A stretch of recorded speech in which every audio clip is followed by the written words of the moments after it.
क्या आयुर्वेद से आप सफल ट्रीटमेंट पा सकते हैं? क्या आयुर्वेद आपको ठीक कर सकता है? क्या आयुर्वेद के अंदर पोटेंशियल है कि आपकी बीमारियों को कम कर आपको स्वस्थ बना सके? तो क्या सच में आयुर्वेद काम नहीं करती है? तो क्या सच में आपके लिए आयुर्वेद अच्छी नहीं है? तो क्या सच में आयुर्वेद से आपको कोई रिजल्ट नहीं आएगा? इस वीडियो में हम इसी के बारे में जानकारी लेंगे। दरअसल इंडिया में, पूरी दुनिया में ऐसे बहुत से लोग हैं जो कहते हैं कि आयुर्वेद काम नहीं करती है, आयुर्वेद की मेडिसिन काम नहीं करती है, आयुर्वेद के जो तौर तरीके हैं वो पुराने हैं, आयुर्वेद के अंदर जो साइंस समझाई गई है वो स्यूडो साइंस है, मतलब फॉल्स साइंस है। आयुर्वेद की दवाइयों का कोई फार्माकोकाइनेटिक्स नहीं है, कोई फार्माकोडायनेमिक्स नहीं है, आयुर्वेद की फॉर्मुलेशन को हम पैरामीटर्स में नहीं तोल सकते, हम सही डोसेज का पता नहीं लगा सकते। साथ में ये भी कहा जाता है आयुर्वेद के लिए कि आयुर्वेद के पास कोई रिसर्च नहीं है, आयुर्वेद के पास कोई डेटा नहीं है, स्टैटिस्टिक्स नहीं है। इसलिए कई सारे लोग आयुर्वेद को डाउनग्रेड करने की कोशिश करते हैं, आयुर्वेद को बुरा भला कहते हैं। नमस्ते, मेरा नाम डॉक्टर फैजान है। आपका स्वागत है हमारे चैनल अक्सा आयुर्वेद में। आज हम बात करेंगे कि कैसे आयुर्वेद असल में काम करता है, कैसे आयुर्वेद की मेडिसिन आपके शरीर पे असर दिखाती हैं। क्या आयुर्वेद सिर्फ आपकी डिजीज को ही ठीक करने का एक जरिया है या आपकी लाइफ को बेहतर बनाने का जरिया है? इन सब चीजों की पूरी जानकारी के लिए इस वीडियो को एंड तक जरूर देखें। पहले बात करते हैं कि आयुर्वेद क्या है। आयुर्वेद को अगर हम संधि विच्छेद करें, आयु प्लस वेद, यानी आयु के लिए जो वेद लिखा गया है वो आयुर्वेद है, जो पुरानी परंपराओं से, जो ब्रह्मा से शुरू हुआ है।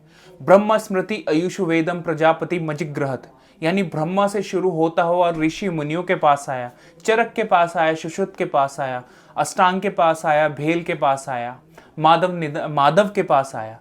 ऐसे ही पूरे भारत में आयुर्वेद फैला। आयुर्वेद की जो कॉन्सेप्ट है वो मॉडर्न साइंस से अलग है, लेकिन गलत नहीं है। इसको भी मैं इस वीडियो में आपको समझाऊंगा। तो आयुर्वेद का एक श्लोक है जो कहता है, आयु काम्याम माने न धर्मार्थ सुख साधनम आयुर्वेद उपदेशेषु वेद्य परमादरा। एक दीर्घ आयु की कामना करने वाला इंसान, धर्म अर्थ काम मोक्ष की कामना करने वाले इंसान को चाहिए कि आयुर्वेद को फॉलो करे। ये अष्टांग हृदय ने कहा है, ये श्लोक लिखा हुआ है अष्टांग हृदय में। तो आयुर्वेद असल में सिर्फ आपकी डिजीज को ठीक नहीं करता है, वो आपकी डिजीज की पैथोजेनेसिस को नहीं तोड़ता है, वो साथ में एक लाइफ साइंस भी है जो आपके स्वास्थ्य को मेंटेन रखने में मदद करता है। स्वास्थ्य स्वास्थ्य रक्षणम आतुरस्य विकार प्रशनम च, यानी स्वस्थ व्यक्ति की स्वास्थ्य को बनाए रखना और आतुर यानी डिजीज पर्सन को ठीक करना, ये प्रिंसिपल है आयुर्वेद का।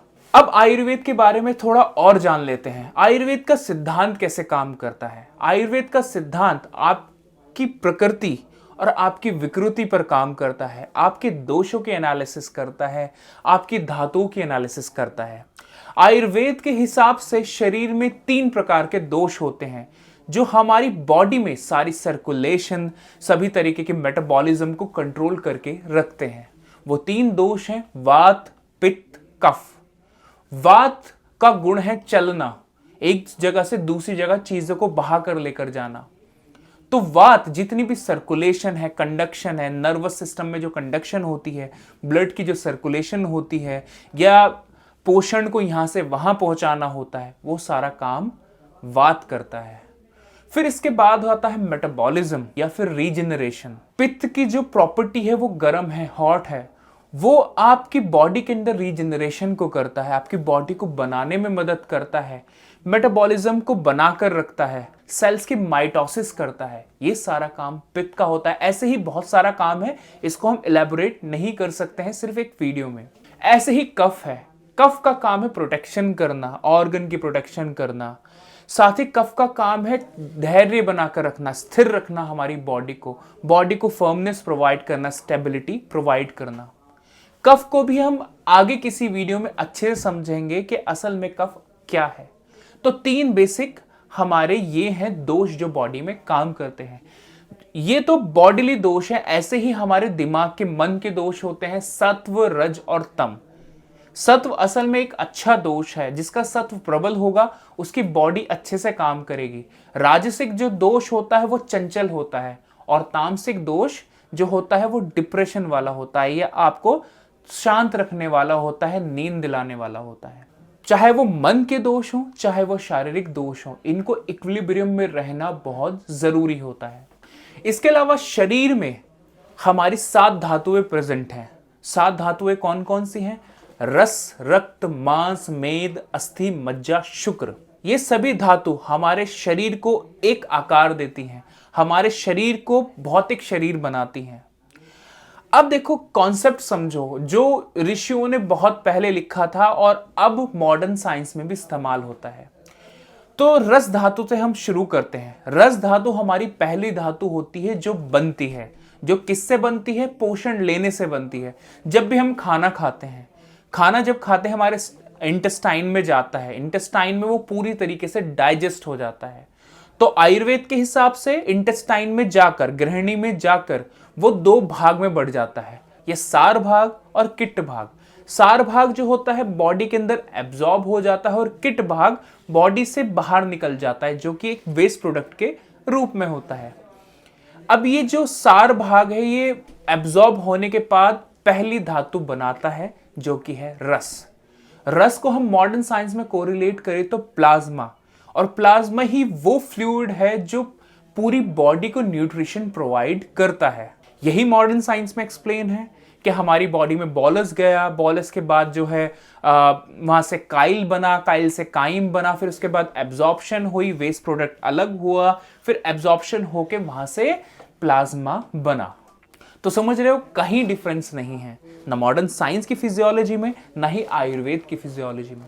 अब रस धातु जब टूटती है, रस धातु क्या करती है? फिर से उसके ऊपर धातु अग्नि काम करती है। और हाँ, इससे पहले मैं आपको बता दूं, जो हमारा स्टमक है उसके अंदर जठर अग्नि होती है, आपके खाने को तोड़ने में और उसको एब्जॉर्ब करने में मदद करती है। अगर किसी की जठर अग्नि मंद हो, कम काम करती हो, तो उसको पोषण सही नहीं लगेगा, और बहुत ज्यादा प्रबल हो तो तब भी आपके जो पोषण है उसको ज्यादा वो खराब कर सकती है। यहां पे जठर अग्नि भी सम होना बहुत ज्यादा जरूरी होती है। अब रस धातु जब एब्जॉर्ब हो जाती है, प्लाज्मा जब आपके शरीर में आ जाता है, उसका काम होता है पोषण करना बाकी धातुओं का। फिर रस के बाद बनती है रक्त धातु, जो कि है हमारी आरबीसीज, डब्ल्यूबीसीज। आयुर्वेद में उसको भी अच्छे से एक्सप्लेन किया गया है, और बिल्कुल ही मॉडर्न साइंस की तरह वो कोरिलेट करती है। अगर मैं इसके एक्सप्लेनेशन में जाऊं तो रक्त धातु के बाद बनती है मांस धातु, यानी मसल्स। अब यहां पर भी समझो, आरबीसीज का काम क्या होता है? ऑक्सीजन को कैरी करना। ऑक्सीजन जो कैरी होता है वो हमारी मसल्स के पास जाता है, और हमारी मसल्स में जो ग्लूकोज गया है उसमें से एटीपी को प्रोड्यूस करता है, और साथ में रीजनरेशन भी कराता है, माइटोसिस भी कराता है, ताकि आपकी मसल्स बढ़ें। समझ रहे हैं? ये भी बिल्कुल मॉडर्न साइंस से कोरिलेट करता है, और ये साइंस पहले की लिखी हुई है। अब क्या है, जब आपके रक्त धातु के बाद मांस धातु बनती है, मांस के बाद मेद धातु बनती है। मेद यानी फैट, यस, फैटी एसिड बोल लो या फैट बोल लो, सबक्यूटेनियस फैट बोल लो, इस बनती है। फिर मेद के बाद अस्थि धातु बनती है, यानी हमारी बोन्स बनती है। बोन्स को पोषण मिलता है। अगर हमारी फैट वाली धातु अच्छी नहीं बनेगी, मेद धातु अच्छी नहीं बनेगी, तो अस्थि धातु अच्छी नहीं बन सकती है। अस्थि धातु अच्छी बनेगी तो मज्जा धातु अच्छी बनेगी। मज्जा धातु क्या है? बोन मैरो है। यानी अगर आपकी अस्थियां अच्छी नहीं होंगी, बोन्स अच्छी नहीं होगी, तो आपकी बोन मैरो भी अच्छी नहीं बनेगी, एज पर आयुर्वेदिक कॉन्सेप्ट। मज्जा धातु के बाद फिर बनती है शुक्र धातु। शुक्र धातु यानी जो आपकी सेक्सुअल रिप्रोडक्शन, सेक्सुअल पावर को इंडल्ज करती है। जब आपका शरीर पूरा स्वस्थ होता है तभी आपकी सेक्सुअल पावर या आपके सेक्सुअल हार्मोन्स सही से काम करते हैं। और जब ये सारी धातु अच्छे से बनती हैं तो बनता है ओज, यानी इम्यूनिटी, जो आपकी रोग प्रतिरोधक क्षमता करने में काम करता है, आपको रोग प्रतिरोधक क्षमता प्रोवाइड करता है। यहां से समझो, जब आपका पूरा शरीर स्वस्थ होगा तभी आपकी इम्यूनिटी अच्छी होगी। आयुर्वेद ऐसा बोलता है, और मॉडर्न साइंस क्या कुछ अलग है, वो भी ऐसा ही बोलता है, a healthy body makes a good immunity. तो दोनों देखो तो फिजियोलॉजी एक ही तरह है, बस थोड़े वर्डिंग्स का, थोड़ी चीजों का डिफरेंस है। ऐसे ही अगर आप सुश्रुत को पढ़ो, सुश्रुत ने भी पूरी बॉडी का डाइसेक्शन समझा है, बॉडी के अंदर की सारी लेयर्स को बताया है, अच्छे से सारी बोन्स के बारे में एक्सप्लेनेशन दिया है, जो बिल्कुल मॉडर्न साइंस से कोरिलेट होती है। लेकिन मॉडर्न वाले तो पढ़ते नहीं है ना, तो उनको पता नहीं है। ऐसे ही मानव निदान में या फिर चरक के अंदर जो पैथोलॉजी बताई गई है वो भी कोरिलेट करती है मॉडर्न साइंस से। मॉडर्न साइंस ज्यादातर लिखी कब गई है? 19th सेंचुरी के अर्ली स्टेजेस में लिखनी शुरू हुई थी। लेकिन जो आयुर्वेद है, आयुर्वेद के चरक जो थे वो सुश्रुत जो थे, बृहद सुश्रुत जो 2000 से 5000 बीसी के बीच में आए थे। ऐसे ही 500 बीसी में जो है चरक आए थे। 6th सेंचुरी में जो है हमारे अष्टांग आए थे। 6th सेंचुरी में वाग्भट आए थे जिन्होंने अष्टांग हृदय लिखी। ये सब तो पहले थे, उसके बाद मॉडर्न साइंस आई है। जो डेड बॉडी डाइसेक्शन आयुर्वेद के अंदर बताई गई है वो भी बिल्कुल कोरिलेट करती है मॉडर्न की डेड बॉडी डाइसेक्शन से। तो कोई कैसे कह सकता है कि आयुर्वेद की जो मेडिकल साइंस है वो गलत है? जब पढ़ोगे नहीं तो पता कैसे चलेगा। अब जो आयुर्वेद का कॉन्सेप्ट है बॉडी को ठीक करना, वो थोड़ा अलग है। आयुर्वेद के अंदर जो चिकित्सा चलती है वो आपकी धातुओं के पोषण देने में और जो जितने भी दोष हैं उनको इक्विलिब्रियम में करने में चलती है।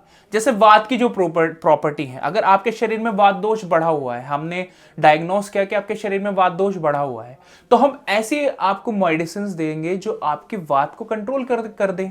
पित्त दोष बढ़ा हुआ है तो ऐसे मेडिसिन देंगे जो पित्त दोष को कंट्रोल कर ले। और मानस यानी मन के विकारों के लिए आयुर्वेद में अलग से पूरी साइंस डेवलप है, जिसे बोलते हैं देवपाशे चिकित्सा और सत्ववजह चिकित्सा। ये पूरी साइंस बिल्कुल अलग है जो आपके मन के दोषों को ठीक करती है। मन के दोष क्या है? वही है एंजाइटी, डिप्रेशन या फिर पैनिक डिसऑर्डर्स। तो सब कुछ आयुर्वेद के अंदर मौजूद है, सब कुछ आयुर्वेद के अंदर मिलता है, हर डिजीज का ट्रीटमेंट मिलता है। आयुर्वेद भी यही बोलता है कि अगर आप सही वक्त पर सही समय पर ट्रीटमेंट लोगे तो आपकी डिजीज ठीक हो सकती है। आयुर्वेद के अंदर भी डिजीज को कैटेगरी में बांटा गया है। एक होती है साध्य और एक होती है कृत साध्य और एक होती है याप्य या फिर असाध्य। यानी जो डिजीज कम टाइम में मैनिफेस्ट हुई है, बहुत नई है, उसको ठीक करना बहुत आसान है। कृत साध्य वो डिजीज होती है जिनको ठीक करना मुश्किल है, पुरानी है, बहुत ज्यादा क्रॉनिक हो चुकी हैं।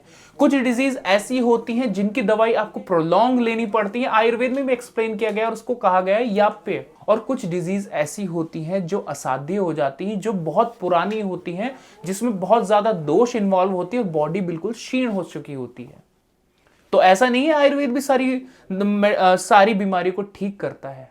आयुर्वेद की भी अपनी लिमिटेशंस हैं, लेकिन आयुर्वेद एक ऐसी साइंस है जो आपकी बीमारी को जड़ से ठीक करता है, आपकी जठर अग्नि को बेहतर करता है। सबसे शुरुआत जो आयुर्वेद की होती है वो होती है, शुरुआत जो आयुर्वेद के ट्रीटमेंट की होती है वो होती है आपकी जठर अग्नि को ठीक करना। जठर अग्नि यानी स्टमक पार। स्टमक पार ठीक हो जाएगी तो आप जो खाना खाएंगे वो पोषण आपके शरीर को सही लगेगा, पहली चीज।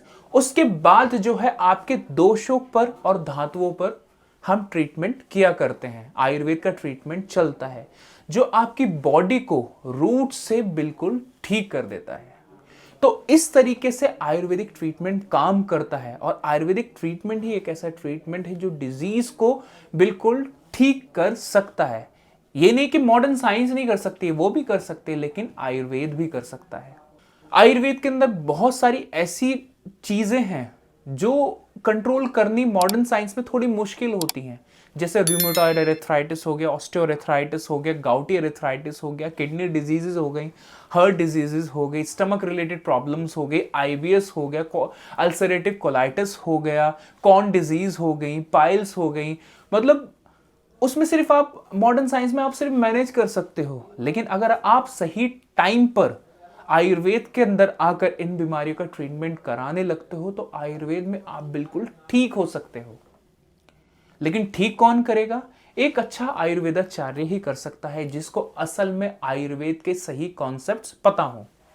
तो ऐसा बिल्कुल नहीं है आयुर्वेद की दवाइयां काम नहीं करती हैं। आयुर्वेद में भी साथ बताया गया है कि कुछ छदचर वैद्य होते हैं छदचर वैद्य मतलब जो दिखते हैं, जिनकी वेशभूषा ऐसी होती है कि वो बहुत आयुर्वेद में पारंगत है, बहुत ज़्यादा आयुर्वेद को जानते हैं, उनको सब नॉलेज है, लेकिन असल में उनको कोई नॉलेज नहीं होती है, ना वेद की नॉलेज होती है, ना कोई प्रैक्टिस होती है। आयुर्वेद में इसका भी एक एक्सप्लेनेशन किया गया है, जिसको मॉडर्न्स में क्वैक्स बोलते हैं, आयुर्वेद में उनको छदचर वैद्य बोलते हैं। एक अच्छा आयुर्वेदाचार्य वही है जो वेदों में पारंगत हो, जो प्रैक्टिस करना जानता हो, जिसने सब चीज़ों को अच्छे से एनालाइज किया हो, तभी वो डिजीज को ठीक कर सकता है आयुर्वेद को इस्तेमाल करके।